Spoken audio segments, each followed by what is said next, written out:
Hello student, कैसे हैं आप लोग। आई होप आप लोग बहुत ही अच्छे होंगे। तो आपको बता दूं कि नाउन से संबंधित जितने भी चीजें थी मैंने आपको बताया, जैसे उसकी कैटेगरी, उसके काइंड, उसके जेंडर, उसके केस आदि चीजों के बारे में मैंने बहुत ही अच्छी आपको जानकारी अपने पूरे प्रयास के साथ दिया। आई होप आपको वो वीडियो बहुत अच्छी लगी होगी। तो नाउन का जो टॉपिक था लास्ट वीडियोस के साथ, मेरे प्रीवियस वीडियो के साथ एंडिंग होती है उसकी। अब मैं आपको बताने वाला हूं प्रोनाउन के बारे में, एक और पार्ट ऑफ स्पीच जिसको हम कहते हैं प्रोनाउन। प्रोनाउन क्या होता है, इसका यूज क्या होता है, इससे एग्जाम्स में क्वेश्चन क्या बनते हैं, इन सारी चीजों के बारे में आज के इस वीडियो में हम जानेंगे। तो बता दूं आपको, नाउन आपके लिए बहुत इंपॉर्टेंट है, ये बात याद रखिएगा। नाउन अगर आप लोगों ने पढ़ लिया तो बाकी के जो पार्ट्स ऑफ स्पीच हैं वो आपके लिए समझने में बहुत ज्यादा ईजी होंगे, बहुत ज्यादा हेल्पफुल होगा आपके लिए। तो सबसे पहले क्या कीजिए, सबसे पहले आप लोग उस नाउन के सारे वीडियोज को देख डालिए। मेरी पक्की गारंटी है कि आपको बहुत अच्छे से नाउन से संबंधित जितने भी आपके डाउट्स होंगे वो सारे क्लियर हो जाएंगे मेरे वीडियोज से। तो आप लोग बहुत ही अच्छे तरीके से नाउन्स के सारे पार्ट्स को देख डालिए। तो आइए आज की इस वीडियो में स्टार्ट करते हैं डायरेक्टली क्या, प्रोनाउन के बारे में। प्रोनाउन है क्या, इसका यूज क्या, इसके काइंड्स क्या होते हैं, क्वेश्चन में इसके एग्जाम्स में इसके क्वेश्चन कैसे बनते हैं, इन सारी चीजों के बारे में आज हम पढ़ेंगे। तो आइए वीडियो की स्टार्टिंग करते हैं। एक चीज और देखिए, जैसे मैं यहां पढ़ा रहा हूं, एक कैमरे के सामने पढ़ा रहा हूं और आप मुझे देख पा रहे होंगे। कहां पर मुझे आप देख पा रहे, एक छोटी सी स्क्रीन में देख पा रहे होंगे। तो कहने का मतलब ये क्लास का माहौल नहीं बन पा रहा, लेकिन आप लोग मेरे साथ साथ, जैसे मैं कोई चीज अगर कहूं आपको बोलने के लिए, तो चीज आप लोग बोलने का प्रयास कीजिए। आप बोलिए और आपको पूरा ऐसा लगेगा कि हाँ क्लास का ही माहौल बना हुआ। तो आपको लगेगा कि हाँ हम लोग क्लास में बैठ करके पढ़ रहे। कब, जब मैं कोई चीज बोल रहा हूं, समझा रहा हूं, तो आप भी उसमें पार्टिसिपेट करो। तो इसी को कहते हैं पढ़ाई। तो अगर ऐसा आप करते तो ना तो आप बोर होंगे पढ़ाई से और ना ही आपको कोई ऐसी कॉन्सेप्ट होगी जो आपको समझ में नहीं आएगी। क्या करने से, यदि आप मेरे साथ साथ मेरा पार्टिसिपेट करते हैं, क्योंकि मैं भी देखो कैमरे के सामने पढ़ा रहा हूं तो मैं भी बोलूंगा, आपका मुझे साथ चाहिए। और हाँ, मुझे विश्वास है, पूरे विश्वास है मुझे कि आप साथ देंगे। आप बोलिए, मेरे दिल से मैं आपको सुन रहा हूं कि आप क्या कर रहे हैं। तो आइए स्टार्ट करते हैं प्रोनाउन के बारे में। प्रोनाउन सबसे पहले मैं यहां लिखना चाहूंगा, क्या क्या लिखा मैंने, वादा किया आपने, बोलना पड़ेगा। क्या लिखा आपने, जी हां। तो इसको हम हिंदी में बोलते हैं क्या, सर्वनाम। हिंदी से तो मेरा दूर दूर तक कोई ताल्लुक नहीं है, लेकिन फिर भी मैं आपको थोड़ा सा बताना चाहूंगा इसके मीनिंग को, जिससे आप जाने रहो। वैसे तो इंग्लिश लैंग्वेज अगर हम पढ़ रहे हैं तो हमको हिंदी का यूज नहीं करना चाहिए फिलहाल, लेकिन इसको समझिए आप। चलिए, ये प्रोनाउन है क्या, इसके बारे में पहले हम समझते हैं। जैसे मान लीजिए मैंने एक सेंटेंस लिख दिया कि Ram is going to Delhi. Ram Delhi जा रहा है। अच्छा चलिए, मैं सपोज दैट राम को राम ना कहना चाहूं तो मैं क्या कह सकता हूं, राम कहूं या तो कहूं राम दिल्ली जा रहा है, या फिर मैं उसको यह भी कह सकता हूं कि वह दिल्ली जा रहा है, वह दिल्ली जा रहा है। तो मैंने क्या किया, इसमें उस नेम को अवॉइड किया, अर्थात उस नेम को मैंने नहीं बोला, उसकी जगह पे मैंने क्या कह दिया कि वह दिल्ली जा रहा था, तो he is going to Delhi. तो यहां पे आप ध्यान दीजिए, राम क्या है, राम आपका नाउन है। क्या है, नाउन है। और इस नाउन के स्थान पर किसका प्रयोग किया गया, ही का। तो नाउन के स्थान पर जो चीजें प्रयोग की जाती हैं उसे ही हम क्या कहते हैं, उसे ही कहते हैं सरकार प्रोनाउन। ठीक, तो यहां पे राम नाउन था, राम के स्थान पर हमने ही का प्रयोग कर लिया, तो ही आपका क्या हो गया, प्रोनाउन हो गया। चलिए, तो एक छोटी सी डिफिनेशन बनकर तैयार हो गई कि pronoun is a word which used in place of noun, अर्थात इसे नाउन के स्थान पर प्रयोग किया जाता है। Used in place of noun, pronoun क्या है, used in place of noun. इसका प्रयोग कहां किया जाता है, नाउन के स्थान पर प्रयोग किया जाता है। भाई क्यों करते हैं ऐसा, हम इसके जगह पे प्रोनाउन का यूज क्यों किए, इसकी आवश्यकता क्यों पड़ी, ये समझिए आप। क्वेश्चन ये बनता है, तो ध्यान दीजिए, लैंग्वेज ये कहता है, लैंग्वेज ये कहता है कि किसी भी नाम को ज्यादा रिपीट नहीं करना चाहिए। रिपीट करने का मतलब, अगर मैं कहूं कि राम दिल्ली जा रहा है, राम का दिल्ली में मकान है, राम खुद एक डॉक्टर है, राम के पास अपनी एक कार है, राम के पास अपना एक बंगला है, राम के दो बच्चे हैं, राम के पास एक बीबी है। तो कहने का मतलब क्या हुआ कि हम राम नाम को बार बार रिपीट कर रहे हैं। तो इसी रिपीटिशन को अवॉइड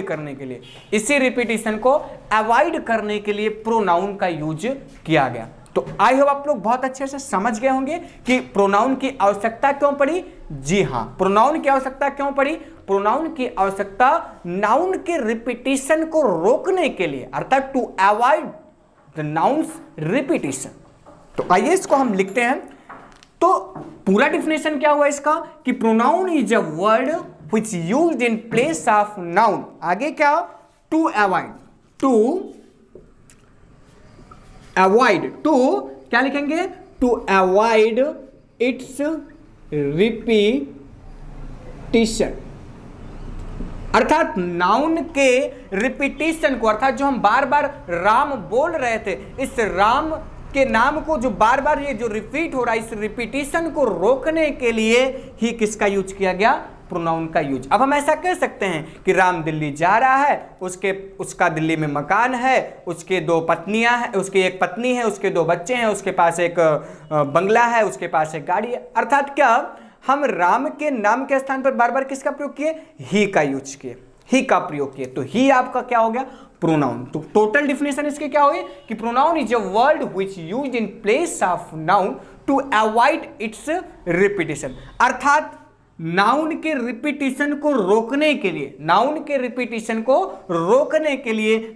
के स्थान पर प्रयोग किए जाने वाला शब्द ही क्या कहलाता है? प्रोनाउन कहलाता है। याद रखिएगा इस चीज को कि नाउन के रिपीटिशन को रोकने के लिए, नाउन के स्थान पर प्रयोग किए जाने वाला शब्द ही क्या कहलाएगा? प्रोनाउन आपका कहलाएगा। तो आई आप लोग इस इंट्रो को समझ गए होंगे, प्रोनाउन के इंट्रो को समझ गए होंगे। तो अब हमें प्रोनाउन में क्या पढ़ना है? अब हमें प्रोनाउन में प्रोनाउंस के काइंड्स को पढ़ना है, टाइप्स ऑफ प्रोनाउन आज हम लोग पढ़ेंगे। तो आइए स्टार्टिंग करते हैं। आप लोग इस डिफिनेशन को नोट करना चाहे तो नोट कर लीजिए, टेक योर टाइम प्लीज। चलिए अब इसके काइंड्स पर हम जाते हैं।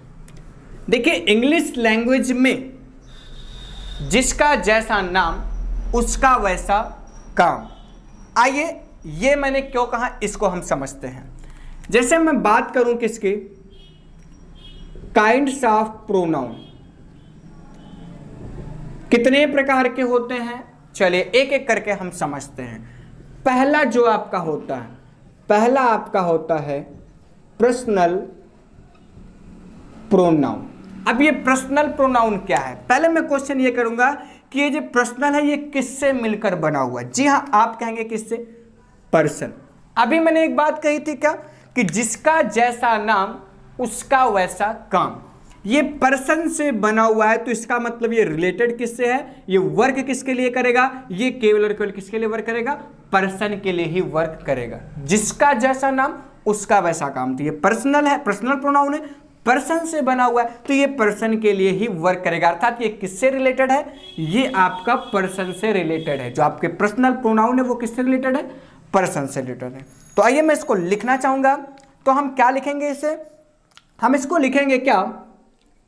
Related, relates to a person. Person pronoun क्या, पर्सनल प्रोनाउन क्या होता है? ये किससे रिलेट करता है? ये एक पर्सन से रिलेट करता है। आइए अब इसी चीज को हम समझते हैं। देखिए, कोई भी लैंग्वेज अगर बोली जाती है, कोई भी लैंग्वेज अगर बोली जाती है तो उसके लिए 3 वर्क होता है। उसका क्या होता है? आइए इसको हम समझते हैं। जैसे कोई भी चीज मैं बोल रहा हूं, कोई भी चीज मैं बोल रहा हूं तो जो बोलता है उसको हम कहते हैं स्पीकर। क्या कहते हैं? स्पीकर। तो आइए मैं इसको लिखना भी चाहूंगा। इसको क्या कहेंगे हम? स्पीकर कहेंगे। अच्छा, स्पीकर कोई बात कह रहा है तो उसको कोई ना कोई सुनने वाला ही होगा। जी जरूर होगा। स्पीकर, जैसे मैं कुछ कह रहा हूं तो आप मेरी बात को सुन रहे हो तो मैं स्पीकर हुआ, और आप मेरी बात को सुन रहे हो तो आप क्या हुए? आप हुए लिसनर।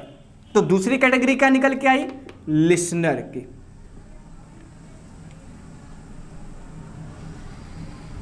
दूसरी कैटेगरी क्या निकल के आई? लिसनर की। तो दूसरी कैटेगरी लिसनर हो गई। अब ये भाई तीसरी कैटेगरी भी क्या कुछ होती है? जी हाँ, जरूर होती है। चलिए, हम और आप जिसके बारे में बात कर रहे हैं वो भी तो कोई ना कोई पर्सन होगा। दो पर्सन मैंने बताया क्या, एक स्पीकर होता, दूसरा क्या? लिसनर। स्पीकर क्या? जो कोई चीज बोल रहा है वो स्पीकर हो गया, और उसकी बात को जो सुन रहा है वो आपका क्या हो गया? लिसनर हो गया। और इसके बाद स्पीकर और लिसनर के बीच में जो बातें हो रही है वो किसी और के बारे में हो रही जो कि नॉन एक्टिव है, अर्थात जो कि इस समय एक्टिव नहीं है, अर्थात वो हमारे बीच में नहीं है, हमारे और आपके बीच में उसका कोई लेना देना नहीं है। तो कोई थर्ड पर्सन भी होगा, तो उसको हम क्या नाम देंगे? उसको हम नाम देंगे नॉन एक्टिव। क्या नाम देंगे? Non active. अब आइए बात करते हैं ये मैंने कहा क्यों, इसकी बात आती है। मैंने इस लैंग्वेज को कहने वाले को 3 भागों में क्यों बांटा, इसकी बात करते हैं। मैं कोई चीज कह रहा हूं, मैं, आपको सुनाई दे रहा होगा, मैं का मतलब क्या? आई। अर्थात कोई भी व्यक्ति जो कुछ बोलेगा अपने लिए वो क्या होगा? स्पीकर। अर्थात जो भी बोलने वाला होता है वही स्पीकर होगा। और स्पीकर अपने लिए किस प्रोनाउन का यूज करेगा? वो तो अपने लिए क्या कहेगा? मैं। अर्थात मैं बोल रहा हूं तो मैं इसमें स्पीकर के लिए यूज हो रहा है। जैसे मैंने कहा कि I am talking with you, मैं आपके साथ बात कर रहा हूं। तो बात कौन कर रहा है भाई? आई। तो बोल कौन रहा है? आई। तो आई क्या हो गया? स्पीकर हो गया। अच्छा, किसके साथ बात कर रहा है? यू के साथ बात कर रहा है, तो यू आपका क्या हो गया? लिसनर हो गया। आई और यू के अतिरिक्त कौन नहीं है? जी हाँ, कौन नहीं है? बहुत सही आप कह रहे हो, ही, सी, इट। इट क्यों कह दिया भाई मैंने? चलिए अब इसकी भी चर्चा करेंगे। पहले ही और सी। ही और सी तो यहां उपस्थित नहीं है हमारे और आपके बीच में, जी नहीं है। अब इट की बात मैंने क्यों कही? क्योंकि मैंने कहा कि जो रिलेट टू अ पर्सन वही क्या होते हैं? आपके पर्सनल प्रोनाउन। तो पर्सनल प्रोनाउन आई हो सकता है, यू, ही, सी। किसी व्यक्ति के लिए हम आई का यूज करते हैं, यू का, ही का, सी का। तो इट का क्यों करते हैं भाई? हमने तो पढ़ा कि इट का प्रयोग निर्जीव चीजों के लिए। जी, आप लोगों ने गलत पढ़ा, अगर ये पढ़ा तो। इट का प्रयोग एक कॉमन जेंडर के लिए भी होता है।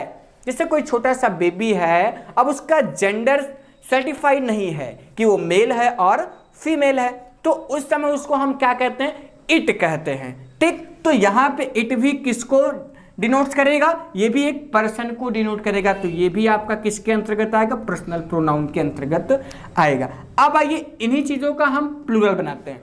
प्लूरल कैसे बनाएंगे? आई, जैसे मान लीजिए मैं पढ़ा रहा हूं यहां पे, ठीक, तो हम ये कहेंगे कि मैं पढ़ाने आ गया, मेरे साथ कुछ और टीचर्स भी आ गए। ठीक, मान लीजिए मैं आ गया, मेरे साथ पासवान सर भी आ गए, राजू सर भी आ गए, तो 2-3 टीचर आ गए। तो उस समय हम क्या कहेंगे? ये कहेंगे कि मैं पढ़ाने आ गया, कि कहेंगे हम पढ़ाने आ गए? उस समय क्या कहेंगे हम? कि हम पढ़ाने आ गए। अगर मैं कह रहा हूं कि मैं पढ़ाने आ गया तो इसका मतलब मैं पर्सनल अपनी ही बात कर रहा हूं। लेकिन अगर मैंने कह दिया कि हम पढ़ाने आ गए तो ये सारे लोगों के लिए बात हो गई। तो कहने का मतलब आई का इसी समय प्लूरल बन गया कि नहीं बन गया? जी हाँ, बन गया। तो यहां पे आई के साथ आई का अगर हम प्लूरल बनाने की कोशिश करेंगे तो क्या बनेगा? वी। तो आई और बी ये दोनों क्या होंगे? स्पीकर होंगे। लिसनर की बात करें, क्या लिसनर का भी आपका प्लूरल बनता है या नहीं? जी, इसकी बात करेंगे। Listener you. अगर मैं आपसे अगर पर्सनली बात कर रहा हूं तो आपको भी कहूंगा यू।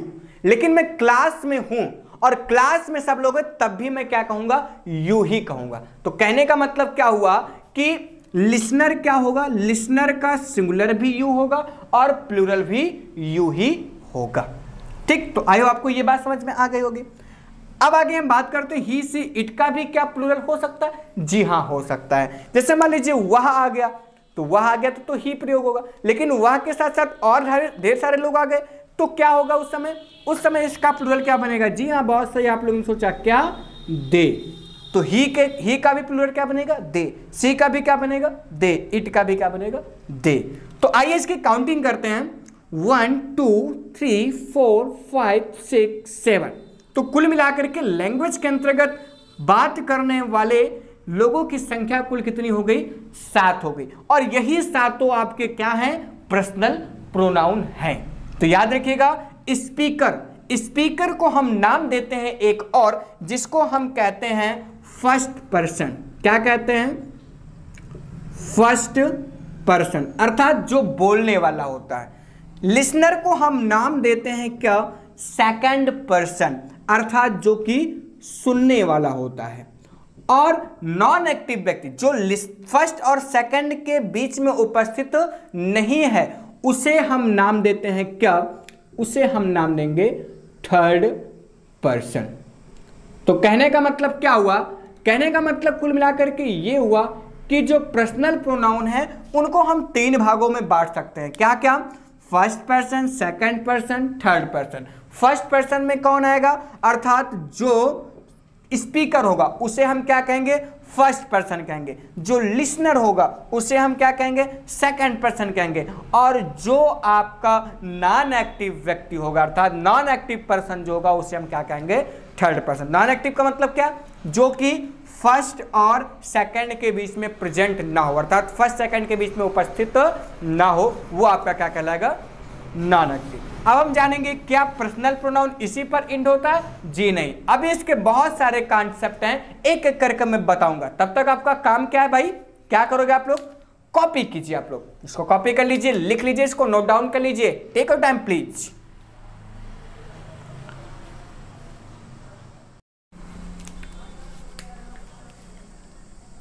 आइए अब बारी आती है कंसेप्ट की। तो आइए आप लोगों ने ये जो प्रीवियस मैंने लिखा था उसको आप लोगों ने नोट कर लिया होगा।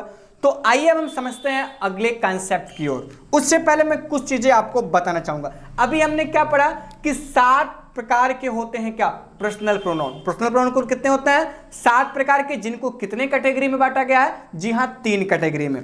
तो उन 7 का मैं नाम लेना चाहूंगा। जैसे मैंने क्या कहा कि आई, उसके बाद वी, फिर उसके बाद यू, फिर दे, ही, सी, और लास्ट में क्या, इट।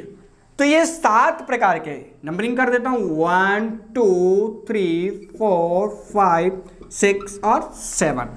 तो ये जो 7 प्रकार के हमने पर्सनल प्रोनाउन पढ़े, इनके अपने अपने ऑब्जेक्टिव केस होते हैं और पजेसिव केस होते हैं, और ये स्वयं में एक सब्जेक्टिव केस होते हैं। ये स्वयं में क्या होते हैं, सब्जेक्टिव केस होते हैं। और इनका अपना अपना क्या होता है, इनका अपना अपना ऑब्जेक्टिव केस होता है और क्या होता है, पजेसिव केस।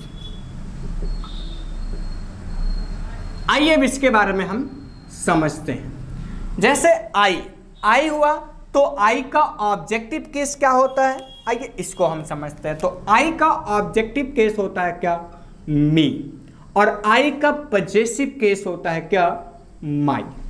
वी का ऑब्जेक्टिव केस क्या होगा, अस, और पजेसिव केस होगा क्या, आवर। यू का ऑब्जेक्टिव केस यू ही होता है, ठीक, और आपका पजेसिव केस क्या होगा, योर। दे का ऑब्जेक्टिव केस देम होता है और इसका पजेसिव केस क्या होगा, डियर। ही का ऑब्जेक्टिव केस हिम और पजेसिव केस हिज होता है। सी का ऑब्जेक्टिव केस हर, हर हर महादेव, नहीं भाई, हर और हर, कहने का मतलब सी का ऑब्जेक्टिव केस भी हर और सी का पजेसिव केस भी हर ही होगा। इट का ऑब्जेक्टिव केस होता है क्या, इट, और इसका पजेसिव केस क्या होता है, इट्स। तो ये मैंने आपको लिखा, पूरे जो 7 प्रकार के आपके क्या होते हैं पर्सनल प्रोनाउन, तो वो अपने आप में क्या होते हैं, एक प्रकार के सब्जेक्टिव केस होते हैं, और इनका अपना अपना क्या ऑब्जेक्टिव केस होता है और पजेसिव केस होता है, जिसको मैंने क्रम वाइज से लिख दिया। जैसे यहाँ पे subjective case I, we, you, they, he, she, it. Objective case इसका मैंने बनाया क्या, me, us, you, them, him, her, it. Possessive case बना my, our, your, their, his, her, its. तो कहने का मतलब क्या, इनका अपना अपना ऑब्जेक्टिव केस, अपना अपना पजेसिव केस होता है। तो इसको आप लोग पहले नोट कर लीजिए, फिर बढ़ेंगे आगे के कॉन्सेप्ट की ओर, जो कि बहुत ही ज्यादा इंपॉर्टेंट है। तब तक के लिए आप क्या करेंगे, इसको भी आप लोग कॉपी कर लीजिए।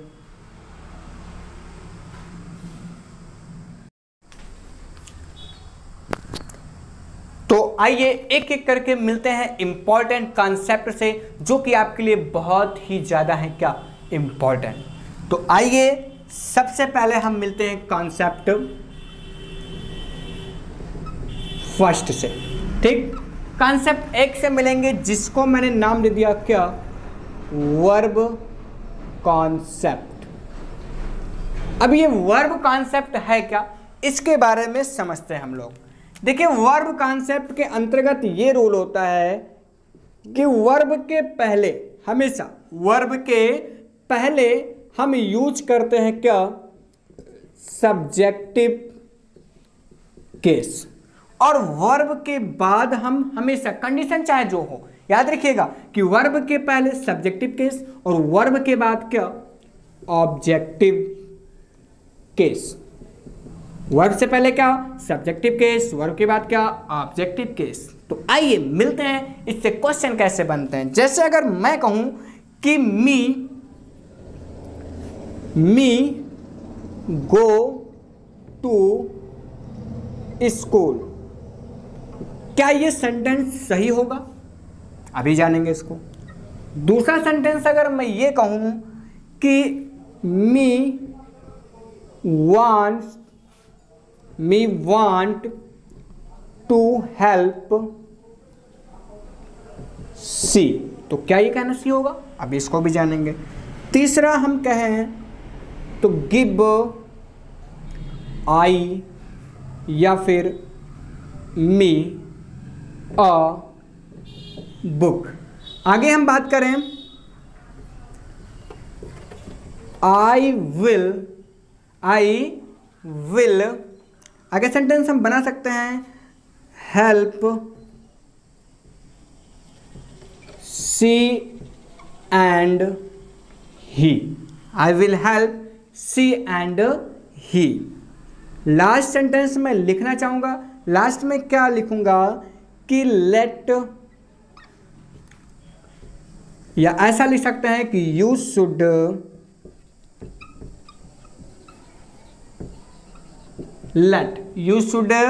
लेट आई और मी रीड इट। तो आइए अब इसी को हम लोग क्लियर करते हैं, इसमें एरर क्या है, इसको हम फाइंड आउट कहते हैं। कॉन्सेप्ट याद रखिए दिमाग में क्या, कि कोई भी कंडीशन हो, हमें वर्ब के पहले सब्जेक्टिव केस यूज करना, वर्ब के बाद क्या, ऑब्जेक्टिव केस यूज करना। तो आइए यहां ध्यान देते हैं। यहां ध्यान दिया हमने तो ये गो आपका क्या हो गया, वर्ब हो गया। वर्ब से पहले कौन सा केस यूज होता है, सब्जेक्टिव, लेकिन यहां यूज क्या हुआ, ऑब्जेक्टिव। तो ये क्या हो गया, गलत हो गया। अब इसके सब्जेक्टिव केस को हम लिखेंगे तो क्या होगा, मी का सब्जेक्टिव केस क्या होता है भाई, आई। मैंने बताया था ना कि आई का मी, तो मी का क्या हो जाएगा, आई। अब आगे देखिए, वर्ब के बाद यहाँ पे ऑब्जेक्टिव केस ऑलवेज है, यहाँ पे ऑब्जेक्ट नहीं है, तो यहाँ पे सेंटेंस सही हो गया कि आई गो टू स्कूल। आगे हम बढ़ते हैं, मी वांट टू हेल्प सी। ये डिपेंड नहीं करता कि एक ही वर्ब, देखो वर्ब चाहे जितना आ जाए, एक्शन चाहे जितने हों, लेकिन हमको ये ध्यान हमेशा देना है कि वर्ब के पहले सब्जेक्टिव केस, वर्ब के बाद ऑब्जेक्टिव केस। तो वांट टू हेल्प अर्थात ये पूरा अपने आप में क्या है, वर्ब है। तो वर्ब से पहले कौन सा केस, सब्जेक्टिव केस, जो कि गलत है यहाँ पे। तो क्या हो जाएगा, मी का आई।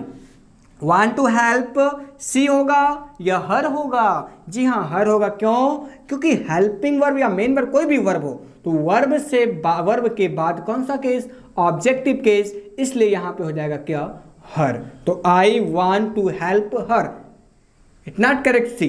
ठीक, तो यहाँ पे सी करेक्ट नहीं है, करेक्ट क्या है आपका, I want to help her. क्यों नहीं करेक्ट है, क्योंकि सी आपका सब्जेक्टिव केस है और रूल कहता है कि वर्ब के बाद क्या यूज होना चाहिए, ऑब्जेक्टिव केस। आगे बढ़ते हैं, गिव आई और मी अ बुक। तो गिव आई अ बुक या गिव मी अ बुक, जी हाँ गिव आपका क्या है, वर्ब है, कंडीशन चेंज हो रही है, देख लीजिएगा। गिव आपका क्या है, वर्ब है, और वर्ब के बाद क्या होना चाहिए, क्या, ऑब्जेक्टिव केस। तो यहाँ पे मी आपका सही है, आई आपका गलत होगा। तो यहाँ जाएगा गिव मी अ बुक।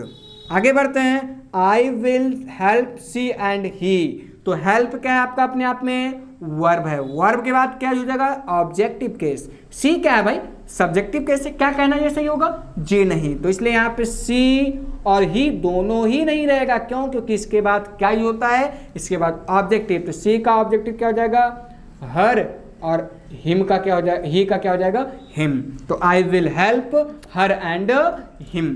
तो आई होप आपको ये भी समझ में आ गया होगा कि हेल्पिंग वर्ब के बाद क्या, ऑब्जेक्टिव केस, कंडीशन चाहे जो रहे, और हेल्पिंग वर्ब के पहले यानी कि वर्ब के पहले, वर्ब के बाद ऑब्जेक्टिव केस, वर्ब के पहले सब्जेक्टिव केस। आगे बढ़ते हैं, यू शुड लेट आई या मी रीड इट। तो यहाँ आप ध्यान दे पा रहे होंगे कि यहाँ पे रीड, यहाँ भी वर्ब आ गया, यहाँ भी वर्ब आ गया, यहाँ भी वर्ब आ गया, ठीक। तो लेट यहाँ पे वर्ब है, ध्यान दीजिएगा, लेट आपका क्या है, वर्ब है, तो हम फर्स्ट वर्ब को ही हम क्या देंगे, प्राथमिकता देंगे।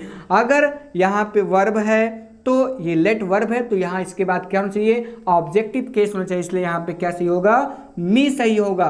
तो यहाँ पे क्या जाएगा, you should let me read it. क्यों हुआ ऐसा, क्योंकि मैंने बताया था कि वर्ब चाहे जितने आ जाए, लेकिन हमेशा याद रखिएगा कि वर्ब के बाद क्या होना चाहिए, क्या, ऑब्जेक्टिव केस। तो लेट के बाद जो आपका आया केस वो कैसा रहा, आपका ऑब्जेक्टिव। एक सेंटेंस और मैं लेना चाहूँगा, जैसे कहा जाए कि लेट आई और मी गो नाउ। तो लेट आई मी में से क्या आप सिलेक्ट करेंगे, जी हाँ, बहुत सही आपने बोला कि लेट क्या आपका वर्ब है, तो लेट आपका वर्ब है, इसलिए यहाँ पे सही क्या होगा, मी सही होगा, ठीक। आई गलत होगा, तो लेट मी गो नाउ।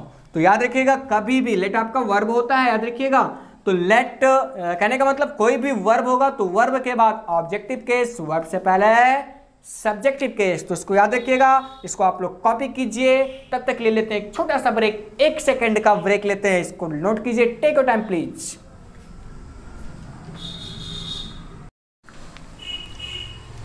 आइए बढ़ते हैं अगले कॉन्सेप्ट की ओर, जिसको हम कहते हैं कंपैरिजन केस। तो यहां लिखना चाहूंगा कॉन्सेप्ट नंबर 2, जिसको हम कहते क्या हैं, कंपैरिजन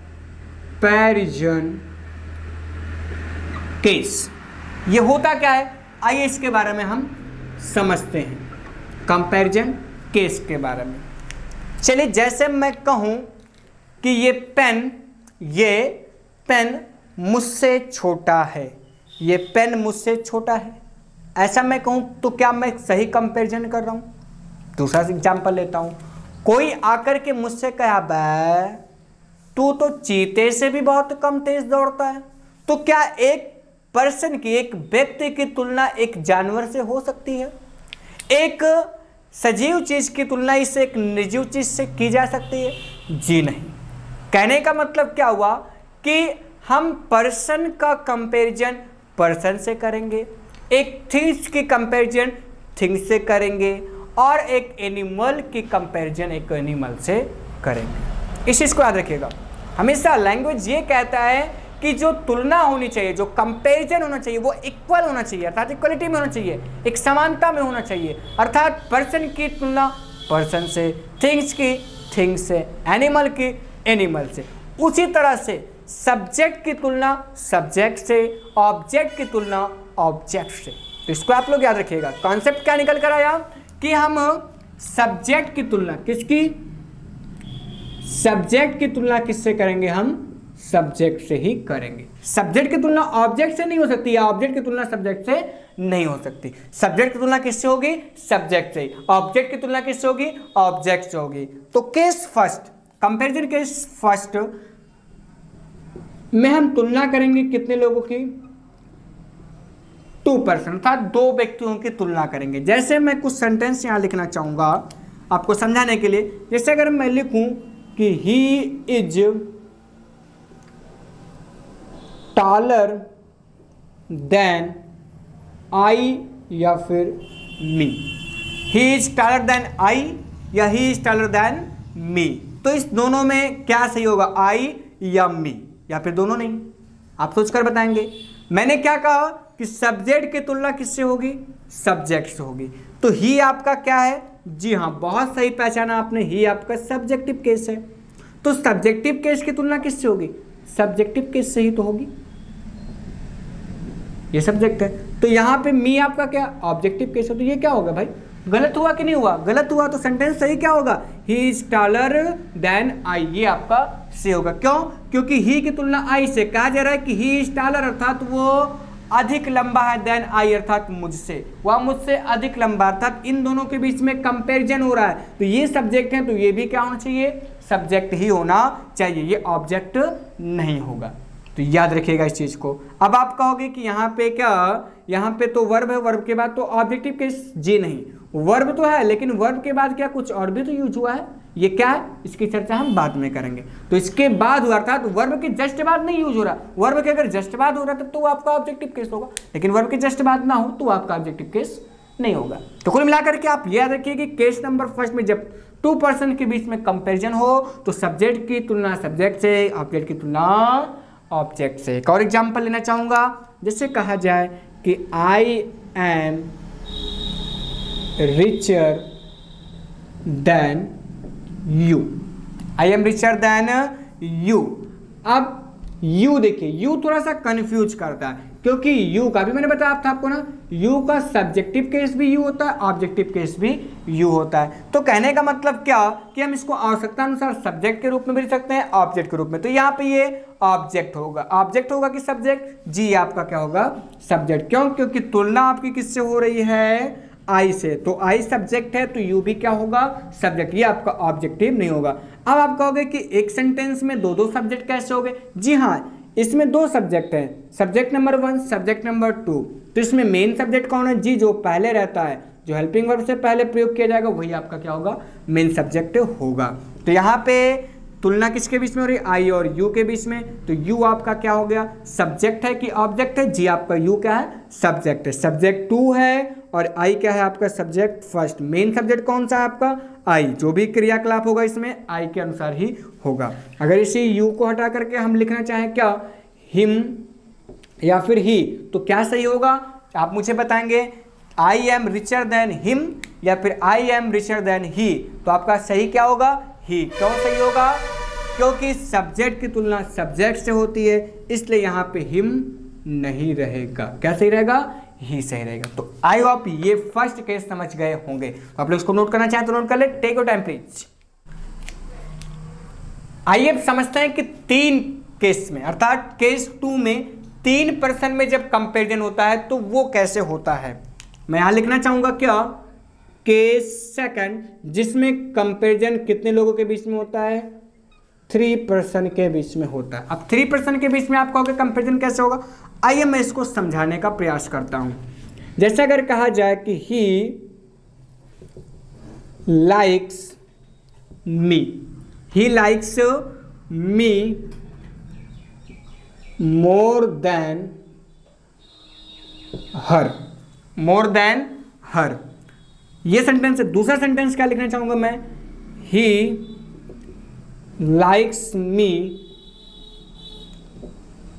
मोर देन, हर की बजाय मैं यहां पे इसके सब्जेक्ट को लिखना चाहूंगा क्या, सी।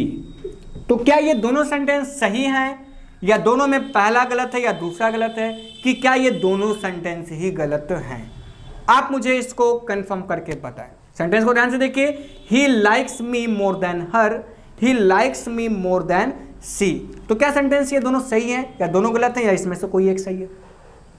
कंफ्यूजन, इसी को कहते हैं कंफ्यूजन। कंफ्यूजन होती है कि इसमें क्या सही होगा क्या गलत होगा। तो आइए मैं आपको बताता हूं, ये जो दोनों सेंटेंस है आपके, ये दोनों सेंटेंस क्या है, सही है। कैसे सही है और ये दोनों सही है तो इसमें दोनों में अंतर क्या है, इस चीज को मैं समझाता हूं। देखिए इसके लिए मैं एक सेंटेंस लूंगा, जैसे मैं कहूं कि my mother likes my sister more than me. अगला, my mother likes my sister more than I. तो आइए इसी के माध्यम से इसको समझेंगे तो ये आपका अपने आप क्लियर हो जाएगा। ध्यान दीजिए, यहां पहले का ये अर्थ निकल रहा है कि मेरी मां लाइक्स पसंद करती हैं, माई सिस्टर अर्थात मेरी बहन को, मोर देन आई का मतलब मुझसे अधिक, अर्थात मुझे नहीं पसंद करती अधिक। किसे पसंद करती है ज्यादा, वो मेरी बहन को अधिक पसंद करती है, अर्थात मेरी माँ मुझसे अधिक मेरी बहन को पसंद करती है। अगला सेंटेंस, क्या कंपैरिजन सही हो रहा? जी बिल्कुल सही हो रहा, क्योंकि एक लिविंग का कंपैरिजन लिविंग में हो रहा है। पसंद कौन कर रहा है? मदर पसंद कर रही है। किसको किसको पसंद कर रही है भाई? सिस्टर को और किसको? मी। ये दोनों ही क्या है आपके? ऑब्जेक्ट हैं। ठीक, आगे बात करते हैं। My mother likes my sister more than I. अब इसमें आप ध्यान दे पाएंगे कि माई मदर आपका सब्जेक्ट है और आई भी क्या है? सब्जेक्ट है। और माई सिस्टर क्या है आपका? लाइक के बाद आ रहा, तो क्या होगा? ये ऑब्जेक्टिव केस होगा, क्योंकि वर्ब के बाद आ रहा है तो ऑब्जेक्टिव केस ही होगा। लेकिन यहाँ पे माई मदर और आई क्या हो गया? सब्जेक्ट हो गया। तो इसका क्या अर्थ निकल के आ रहा है कि my mother likes my sister, अर्थात मेरी माँ मेरी बहन को पसंद करती हैं, मोर देन आई, अर्थात जितना मैं पसंद करता हूं उससे भी अधिक। इसका अर्थ चेंज हो गया। अगर मैंने यहाँ पे मोर देन आई अर्थात सब्जेक्टिव केस लगा दिया तो उसका अर्थ चेंज हो गया। यहाँ पे क्या हुआ, इसी को आपको समझना है। सेंटेंस फर्स्ट में जो मदर हैं वो किसको किसको पसंद कर रही हैं? वो माई सिस्टर को भी पसंद कर रही हैं और साथ साथ में किसको? मी, अर्थात मुझे भी पसंद कर रही है। किसको अधिक पसंद कर रही है? माई सिस्टर को अधिक पसंद कर रही है। सेंटेंस 2 की बात करूं तो यहाँ पे जो है वो मदर किसको पसंद कर रही हैं? सिस्टर को। तो क्या आई को भी पसंद कर रही है? जी नहीं, आई भी किसको पसंद कर रहा है? माई सिस्टर को, अर्थात आई भी माई सिस्टर को ही पसंद कर रहा है। लेकिन यहाँ पे पसंद ज्यादा कौन कर रहा है? मदर। तो यहाँ पे तुलना किसके बीच में हो रही है? यहाँ पे तुलना माई और आई के बीच में हो रही है, लेकिन यहाँ पे तुलना किसके बीच में हो रही है? सिस्टर और मी के बीच में हो रही है। तो आइए आप लोग थोड़ा बहुत समझ पाएंगे, थोड़ा सा दिमाग लगाइए। इसमें दोनों सेंटेंस का भाव अलग निकल के आता है। अगर ऐसा कहा जाए कि my mother likes my sister more than me, तो इसमें क्या है? इसमें मदर जो है वो सिस्टर और मी दोनों को लाइक कर रही हैं और झगड़ा किसके बीच में हो रहा भाई? माई सिस्टर और मी के बीच में, अर्थात ये हो रहा है कि किसको अधिक पसंद करती हैं। तो सेंटेंस ये निकल के आ रहा है कि सिस्टर को अधिक पसंद करती हैं। तो यहाँ पे जो कंपेरिजन हो रहा है वो ऑब्जेक्ट टू ऑब्जेक्ट हो रहा है। कैसा हो रहा है? ऑब्जेक्ट टू ऑब्जेक्ट हो रहा है। माई सिस्टर भी ऑब्जेक्ट और मी भी आपका क्या? ऑब्जेक्ट। यहां पे मैं बात करूं दूसरे सेंटेंस में तो यहां क्या कह रहे हैं कि my mother likes my sister more than I. यहां पे झगड़ा किसके बीच में है? मदर और आई के बीच में, क्योंकि मदर भी सिस्टर को पसंद करते हैं और आई भी, अर्थात मैं भी सिस्टर को पसंद करता हूं। अब इसमें क्या लफड़ा है? इसमें लफड़ा यह है कि इसमें पसंद कौन ज्यादा करता है? पसंद कौन ज्यादा करता है? माई मदर, अर्थात माँ ज्यादा पसंद करते हैं किसको? सिस्टर को। तो यहाँ पे जो कंपैरिजन दिखा रहा है वो सब्जेक्ट टू सब्जेक्ट, अर्थात झगड़ा किसके बीच में है पसंद करने के लिए? मदर के बीच में है और आई के बीच में। तो दोनों सेंटेंस ध्यान समझिएगा, जब कभी भी अर्थात कंपैरेटिव डिग्री के बाद सब्जेक्टिव केस आ जाए तब भी वो सही होगा और ऑब्जेक्टिव केस आ जाए तब भी वो आपका सही होगा। क्यों? क्योंकि जब ऑब्जेक्टिव केस आता है तो कंपैरिजन ऑब्जेक्ट टू ऑब्जेक्ट हो जाता है और सब्जेक्टिव केस आता है तो कंपैरिजन सब्जेक्ट टू सब्जेक्ट हो जाता है। तो दोनों ही सेंटेंस सही है। इसका हिंदी में मैं बोलूं तो इसका मतलब हो गया कि ही, कोई ही है वो लाइक्स मी मोर देन हर। कोई थर्ड पर्सन, अर्थात दो लोग हैं, मैं हूं और साथ साथ में हर है, तो दोनों के बीच में कंपैरिजन हो रहा है, दोनों ऑब्जेक्ट हैं। तो कोई एक व्यक्ति पसंद करने का काम कर रहा है, मुझे और उसे, दो लोगों को पसंद करने का काम कौन कर रहा है? ही। तो अर्थात कंपैरिजन किसके बीच में हो रहा है? मी और हर के बीच में हो रहा है। तो ये कंपैरिजन क्या कहलाएगा? ये ऑब्जेक्ट टू ऑब्जेक्ट कहलाएगा। लेकिन आगे बात करूं कि ही, कोई तीसरा पर्सन है, he likes me, he likes me more than she, अर्थात दो लोग पसंद करने वाले, दोनों किसे पसंद कर रहे हैं? मुझे ही पसंद कर रहे हैं। अब बशर्ते कौन ज्यादा पसंद कर रहा है ये कंफर्म नहीं है। तो दो लोग पसंद करने वाले हैं, कौन कौन? ही और सी। और पसंद किसे कर रहे हैं? मुझे पसंद कर रहे हैं। तो कहने का मतलब यहां पे दो अलग अलग लोग पसंद करने वाले हैं, कौन कौन? ही और सी, जो कि दोनों किस फॉर्म में है? सब्जेक्टिव केस में। इसलिए कंपैरिजन यहां पे क्या हुआ? सब्जेक्ट टू सब्जेक्ट हुआ और यहां कंपैरिजन क्या हुआ? Object to object. जब पसंद करने वाला कोई एक हो और कंपैरिजन किसी दो के बीच में हो, ठीक, तो वहां पे क्या हो गया? यहां देखिए सेंटेंस के माध्यम से आप समझ पा रहे हैं कि पसंद करने वाला कोई एक था और दो चीजों में उसको पसंद करना था, तो यहां पे ऑब्जेक्ट टू ऑब्जेक्ट कंपैरिजन हुआ। लेकिन यहां पे देखिए पसंद करने वाले दो लोग थे, अर्थात किसी कार्य को अंजाम देने वाले दो लोग थे और अट्रैक्ट किस पे था, केवल और केवल एक लोग पर था। तो यहाँ पे क्या होगा, कंपेरिजन सब्जेक्ट टू सब्जेक्ट। तो दोनों ही सेंटेंस क्या है, सही है, बस दोनों सेंटेंस का अपना अपना अलग अलग मीनिंग है, जिसको याद रखिएगा हमेशा के लिए। दोनों ही सेंटेंस इस टाइप के एग्जाम्स में क्वेश्चन दे देते हैं, बोल देते हैं कि एरर फाइंड आउट करो, तो हम लोग क्या देखते हैं, यहाँ हर देखे तो यहाँ इसका मतलब ऑब्जेक्टिव केस है तो इसको सब्जेक्ट में बनाना है, तो सी लिख करके चले आते हैं, ये गलत हो गया। सी लिख दिए तब भी सही हो गया, हर लिख दिए तब भी सही हो गया। इस टाइप का सेंटेंस है तो आप बेझिझक समझिए कि ये दोनों ही क्या है, सही हैं। तो गलत क्या है, इस पर क्वेश्चन बनता है। आइए देखते हैं गलत क्या है। गलत क्या है मैं उसको बताने की कोशिश करता हूं आपको। जैसे मैंने अभी आपको बताया था कुछ, उससे पहले सेंटेंस में लिख देता हूं। जैसे कहा जाए कि he likes ice cream more than I, या फिर he likes ice cream more than me. दो सेंटेंस है, he likes ice cream more than I या he like ice cream more than me. अब इसमें आपको बताना है, इसी में कंफ्यूजन है। इस टाइप के क्वेश्चन एग्जाम्स में पूछे जाते हैं सिंटैक्स के अंतर्गत एरर फाइंड आउट करने के लिए। ये कंपटीशन लेवल पर भी ज्यादातर पूछे जाते हैं। तो आइए इसको समझते हैं। यहां पे देखते हैं कि ही आपका क्या है, सब्जेक्ट, आइसक्रीम क्या हो गया, ऑब्जेक्ट, यहां पे आई भी सब्जेक्ट हो गया। ही आपका क्या है, सब्जेक्ट, आइसक्रीम ऑब्जेक्ट, मी आपका, ये भी आपका ऑब्जेक्ट ही है। तो यहां पे ध्यान दीजिए, यहां पे ही किसको पसंद कर रहा है, आइसक्रीम। मैंने बताया था कि जब सब्जेक्ट भी आप यानी कि जो आपका सब्जेक्ट यानी कि एक ही सेंटेंस में दो सब्जेक्ट आ जाएं, सब्जेक्ट वन सब्जेक्ट टू, तो वो दोनों किस पर, किसी एक चीज पर अट्रैक्ट होते हैं। तो ही भी आइसक्रीम को पसंद कर रहा है, सेंटेंस नंबर 1 के अकॉर्डिंग ही भी आइसक्रीम को पसंद कर रहा है और आई भी आइसक्रीम को ही पसंद कर रहा है। तो कहने का मतलब क्या, दोनों के बीच में सब्जेक्ट टू सब्जेक्ट लफड़ा चल रहा है कि सब्जेक्ट जो ही है वो भी आइसक्रीम को पसंद करता है और सब्जेक्ट टू जो है वो भी आइसक्रीम को ही पसंद करता है। तो कहने का मतलब क्या, यहां पे कंपैरिजन करना ठीक होगा, जी हाँ ठीक होगा। क्यों, क्योंकि दोनों ही आइसक्रीम को पसंद करते हैं, बशर्ते क्या, ही ज्यादा पसंद करता है आइसक्रीम। ठीक, तो यहां कंपैरिजन सही, तो इसलिए ये सेंटेंस सही। क्या दूसरा सेंटेंस भी सही होगा, आइए इस पर देखते हैं। देखो, ही likes ice cream more than me. तो यहां पे जब ऑब्जेक्ट टू ऑब्जेक्ट है तो इसका मतलब कंपैरिजन ऑब्जेक्ट के बीच में हो रहा है। कंपैरिजन किसके बीच में हो रहा है, ऑब्जेक्ट के बीच में हो रहा है। तो ही किसको पसंद करता है, आइसक्रीम पसंद करता है और साथ ही साथ क्या पसंद करता है, वो साथ ही साथ ही मी को भी पसंद कर रहा है। सेंटेंस के अकॉर्डिंग ही आइसक्रीम भी पसंद कर रहा है, ही मी को भी पसंद कर रहा है। तो क्या ये कंपैरिजन दोनों में संभव है या नहीं है, जी आइए देखते हैं।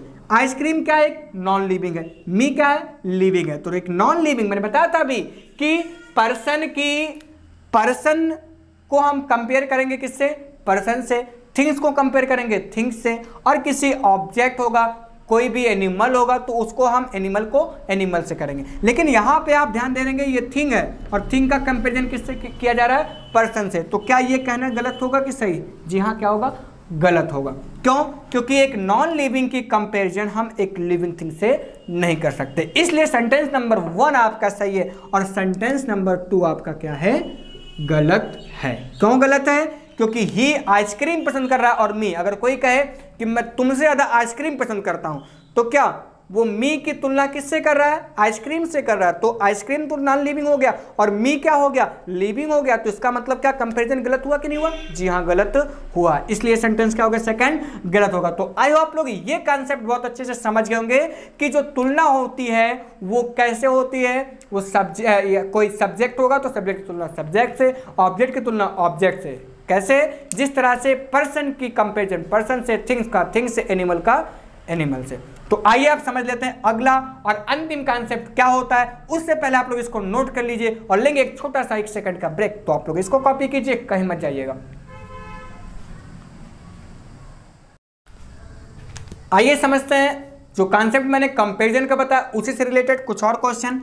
जैसे अगर मैं कहूं कि he is as good as, तो यहां मी रहेगा या आई, इसकी बात करनी है। He is as good as me और आई, तो यहां ये सब्जेक्ट है तो तुलना किससे की जाएगी, सब्जेक्ट से। तो इसमें सेंटेंस आपका सही क्या होगा, सेंटेंस आपका सही होगा he is as good as I. क्यों, क्योंकि सब्जेक्ट की तुलना किससे होगी, सब्जेक्ट से ही होगी। तो ये छोटा सा एक सेंटेंस था जो मेरे दिमाग में आया, मैंने आपको बता दिया। अब ये मेन कॉन्सेप्ट पे बढ़ते हैं जिसको हम कहते हैं प्रीपोजिशन का कॉन्सेप्ट। प्रीपोजिशन का कॉन्सेप्ट क्या है, आइए मैं इसको समझाता हूं। तो लिखना चाहूंगा मैं यहां पे कॉन्सेप्ट थर्ड, जिसमें हम लोग क्या पढ़ेंगे,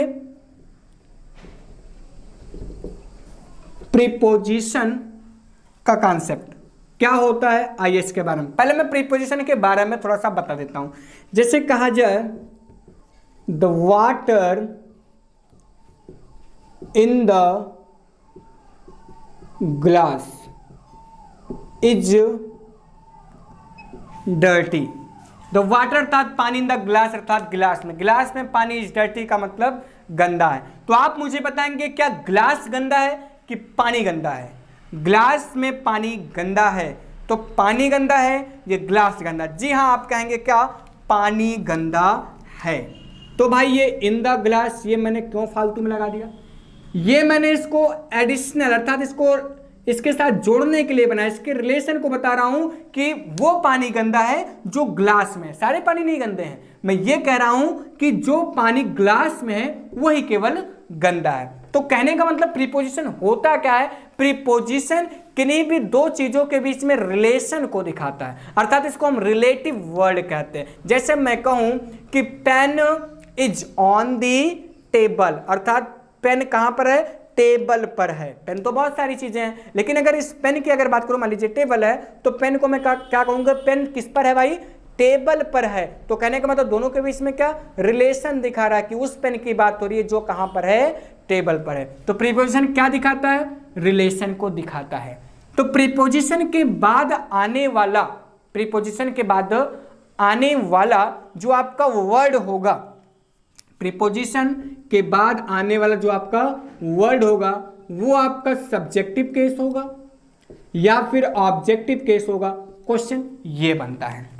तो आइए इसको हम समझते हैं। देखिए जो वाटर है, वाटर अपने आप में इस सेंटेंस में पूरे में क्या है, क्या यहाँ पे ग्लास के अकॉर्डिंग इज लगा है कि वाटर के अकॉर्डिंग। जी हाँ, आप कहेंगे क्या, वाटर के अकॉर्डिंग, क्योंकि पानी गंदा है। किसके बारे में बताया जा रहा है, ग्लास के बारे में बताया जा रहा है कि पानी के बारे में। जी आप कहेंगे पानी के बारे में। तो किसी भी सेंटेंस में जिसके लिए बताया जाता है, अर्थात जिस चीज के बारे में बताया जाता है उसे को हम क्या कहते हैं, सब्जेक्ट कहते हैं। तो यहां वाटर के बारे में रह रहा है, इसलिए वाटर क्या हो गया, सब्जेक्ट हो गया। तो वाटर के बाद जो कुछ भी, अर्थात प्रीपोजिशन आ रहा है, अब प्रीपोजिशन के बाद जो कुछ भी आएगा वो क्या, सब्जेक्टिव केस होगा कि ऑब्जेक्टिव। भाई जब पहले से एक सब्जेक्टिव केस यूज हो गया है तो दोबारा क्या सब्जेक्टिव केस यूज होगा, जी नहीं, दोबारा क्या यूज होगा, ऑब्जेक्टिव केस ही यूज होगा। तो कॉन्सेप्ट यहीं पे आपका क्लियर होता है क्या, कि हमेशा हम प्रीपोजिशन के बाद क्या लगाएंगे, ऑब्जेक्ट लगाएंगे। कैसे लगाएंगे, क्योंकि मैंने बताया कि इस पूरे सेंटेंस में आपका जो सब्जेक्ट है वो क्या है, वाटर, क्योंकि वाटर के बारे में बताया जा रहा है। अब वाटर के बाद क्या आया, प्रीपोजिशन। अब प्रीपोजिशन के बाद आने वाला वर्ड क्या होगा, यही कॉन्सेप्ट आपका मतलब कि सब्जेक्टिव केस लगा कि ऑब्जेक्टिव। भाई पहले से ही इनके पहले क्या आ गया, देखिए प्रीपोजिशन है, प्रीपोजिशन के पहले ही क्या आ गया, सब्जेक्टिव केस, तो बाद में क्या आएगा, ऑब्जेक्टिव केस आएगा। That's clear. तो याद रखिए कोई भी प्रीपोजिशन हो, कोई भी क्या हो, प्रीपोजिशन हो, उसके बाद जो आने वाला वर्ड होगा वो आपका कौन से फॉर्म में रहेगा, जी हां, ऑब्जेक्टिव केस में रहेगा वो। जैसे कोई सेंटेंस मैं लिखना चाहूं, जैसे अगर मैं कहूं कि टू आई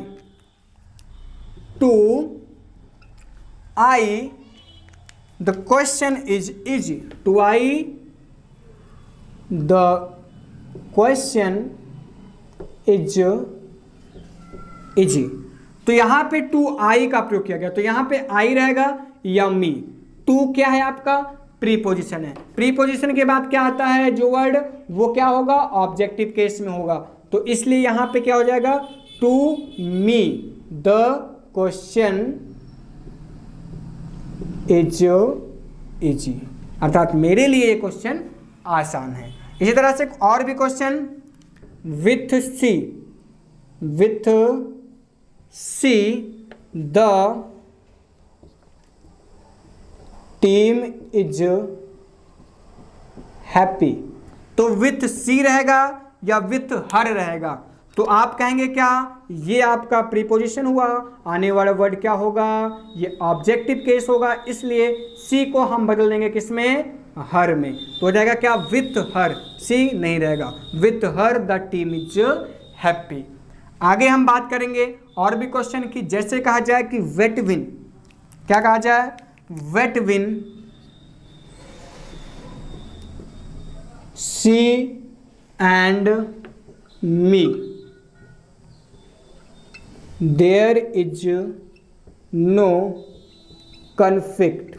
आगे क्या है, हमें नहीं ध्यान देना, हमें केवल ध्यान देना क्या, प्रीपोजिशन हमारा कहाँ है। तो प्रीपोजिशन कहाँ है, ये है वेट विन। वेट विन आपका प्रीपोजिशन है, और प्रीपोजिशन के बाद क्या यूज होता है जी, ऑब्जेक्टिव केस। तो क्या ये सी ऑब्जेक्टिव केस है जी, नहीं है ये, इसलिए इसको हम हटाएंगे और इसके स्थान पे क्या लगाएंगे, हर। सी का ऑब्जेक्टिव केस हर। तो between her and me, me तो आपका ऑलवेज ऑब्जेक्टिव केस में है, तो कोई दिक्कत नहीं, इसको चेंज नहीं करेंगे हम लोग। तो between her and me there is no conflict. तो याद रखिएगा, कोई भी प्रीपोजिशन आता है तो प्रीपोजिशन के बाद क्या यूज होगा, ऑब्जेक्टिव केस यूज होगा।